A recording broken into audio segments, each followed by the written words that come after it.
911, what's the address for the emergency? Yes, hi. I think I'm seeing an address of 123, trying to find out what the street is. There's a fire over here hanging on the front porch. It's burning on the front porch, sir. Okay, and you see flames? Yes, the whole front porch is on fire, sir, and the smoke is everywhere out here right now. There's nobody coming out of the house, sir. Okay. Like I said, we do have help on the way, okay? I mean, it wasn't that big a minute ago, and now it's just, the whole thing is on fire, sir. The whole front porch, it's just in flames. Do you know if anyone is injured at all? I have no idea. I see nobody coming out, nothing. 911, what's the address of the emergency? 27 North Bedford, huge fire. Okay, what is the address? Huge fire. What is the address? 127 North Bedford. Okay, is this your house? No, this is the house right next door to mine. It is getting worse. They need to get here soon, sir. Yep, they're getting there as quickly as they can. Save these people's lives, sir. Yep, Is everybody out of the building right now? I don't know. There's some people standing out here, and they're knocking on the next door over here. Okay. But there's no... Fire there. The electric wires are down out here. Okay, there's people running around trying to get people out of the side, out the windows of the side of this house. Okay, well, there's the fire department. Is the fire department on the scene? Yeah, everybody is there right now. They say it's pretty nasty. It sounds pretty bad. Actually, there might actually be one person still in there, so I guess we'll find out, so. It just occurred to me that's right smack in the middle of the student quarter. Do we know if they're students? Actually, we don't know. They haven't said anything. You know, tragedies, we do have people we need to notify, so okay. If you guys could keep an ear on it, and if it turns out they are, let me know. Start the process. Go ahead, Rescue 1. Sounds like there's no reason that there should not be one more person, brother of one of our patients, still at the house. We do have a report that one person is still missing. Patient here reporting that his brother was sleeping in the living room. 10-4. Ladder 1, engine 4. Information that possible missing occupant was sleeping in the living room.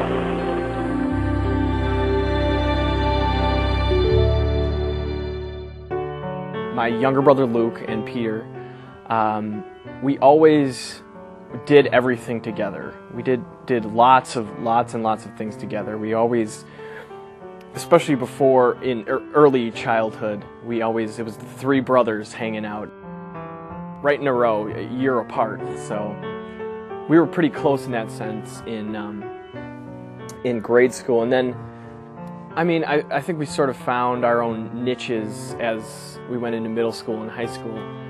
But we always found time for family events. Usually my parents got us together, you know, as everyone does. We broke away and started to do our own thing, but we always found family times where we could just be together.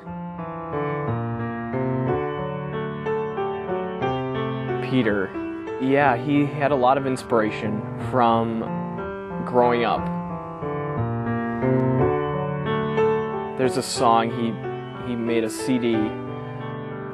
One of the songs, Follow Me Home, is all about basically our childhood growing up and all these little family moments we had. As he was getting older, he was reflecting more on these things, and he chose to put that into his songs. Follow me home, and now we grow older, our freedoms we snatched without looking back.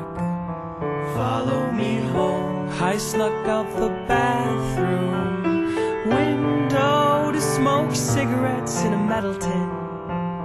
Follow me home. When I first met Peter, he actually was on a campus visit with his family. Oddly, I just, fell in love with his family, got to know his parents, and started chatting with them so much that we forgot, oh yeah, that's right, Peter's here. Peter was so sweet and so nice and easygoing, and I thought, this is a great kid, and I really hope he makes the decision to come here. And it's a vivid memory. I remember it because, wow, the entire family is making this choice for him to go to school. It was kind of a neat thing.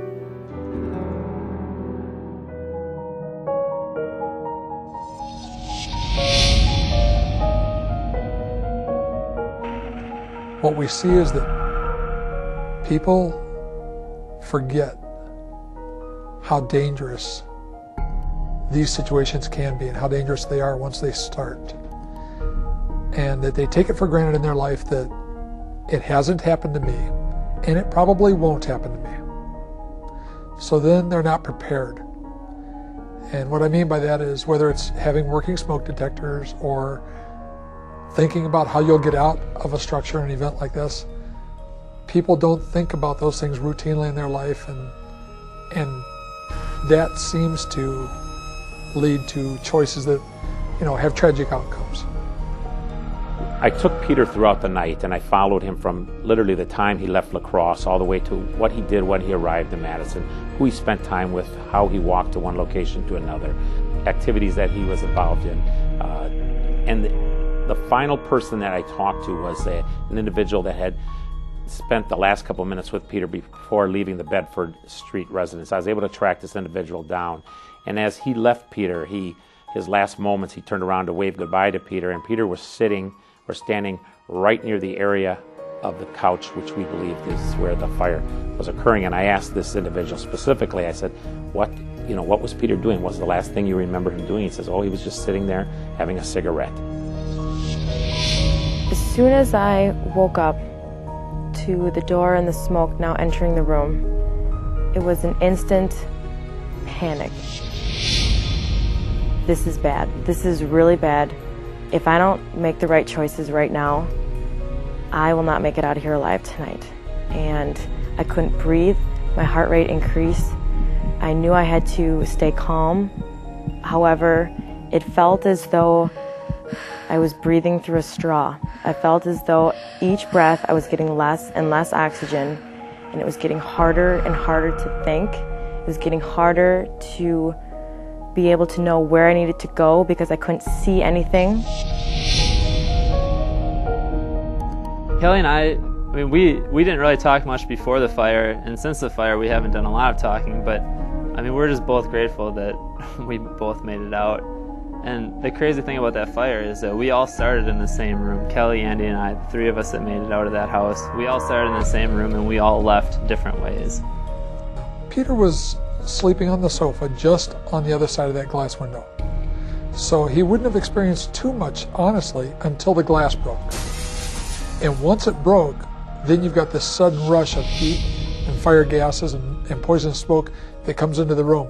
He may have awakened at that point from the sudden change of his environment, feeling the heat and such, but now he's in a superheated, super poisonous environment. It only takes a breath or two of that to overcome somebody, and also the extreme heat itself would cause disorientation. So unfortunately, when that window broke, Peter didn't stand much of a chance of escaping that room at that point, although he was only a few feet from the door.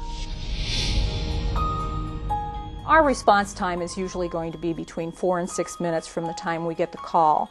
When that happens, obviously, we're going to get there very quickly. We had 2 stations within fairly close proximity.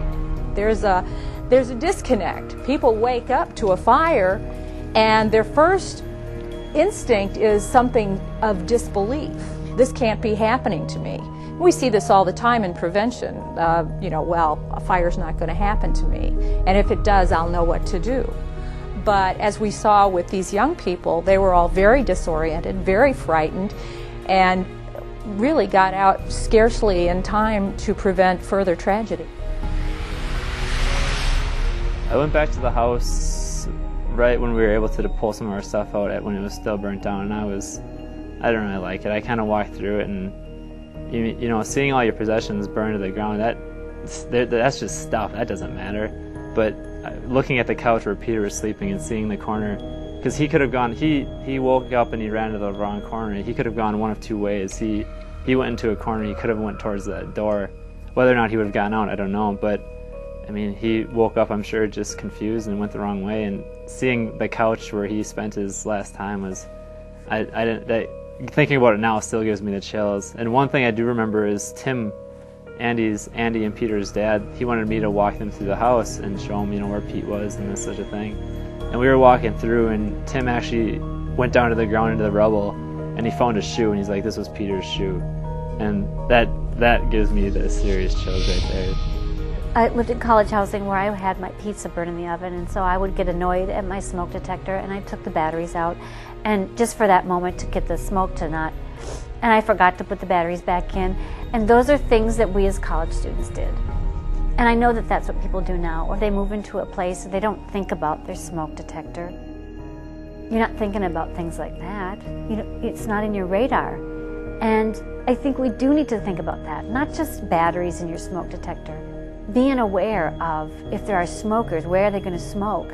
Unattended candles, having a party, mixing the alcohol in with the party and the candles and smoking, things like that. People don't think about that. We need to educate our students because awareness can really make a difference. At first I got a call from my best friend saying there was a fire.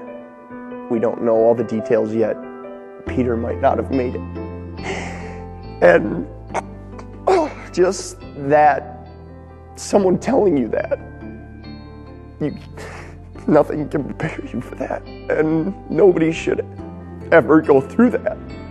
And to think that just a fire alarm, it's all you needed was a fire alarm. Could have saved Peter's life. It was tough. I remember just not believing it. You know, I'd like, no, this can't happen. Why? You hear about it, but it's never happened to me, and it never could. And it did. And I just wish fire alarms would be a bit more important to people, because they are. I've changed because I lost my best friend. You never get them back. So, it's hard, it's difficult, going on the same stage, acting on that stage that I knew I acted with him, and him never being able to act with me again is the hardest thing, knowing I can't act with Peter because I've been acting with him since 6th grade. We had a plan to act in high school together, to act in college together, and then make movies together. I'm a mom. I have 3 children of my own who are college age, and I think any fire fatality is tragic. But somehow when it's a young person, you always feel like the community's lost a little bit of its future, and that's really hard to deal with. Peter's friends started coming to the scene, and not all of them knew fully what had happened. It was at that point that the young man who took the call kind of sank to his knees and said Peter didn't make it. And that was just the kind of thing that goes straight to your heart.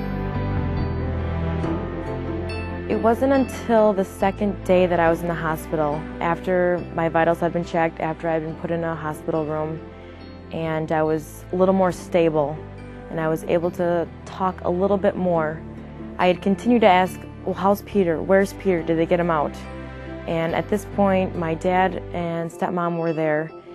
You know, they're saying, you know, we haven't heard yet, but we'll let you know when we do hear anything. And I just had to wait, and I had to wait about a day. Finally did they tell me that Peter did not make it. And at that moment, I lost it. I could not fathom the fact that I was in a situation where I was out. 2 others made it out, and someone did not. It really hit me hard of, this is how serious this fire was. And because of some decisions that were made the previous night, someone has lost their life because of it. And to know I was a part of that situation has changed my life and makes you really appreciate what you have. It makes you really understand how important little things in life are. It makes you realize if there are things that you need to tell people, if there's important people in your life, let them know that. Tell them. Share what you want to say. Be who you are, because in moments you never know when life will be taken away from you, and how important your decisions you make can affect yourself and others.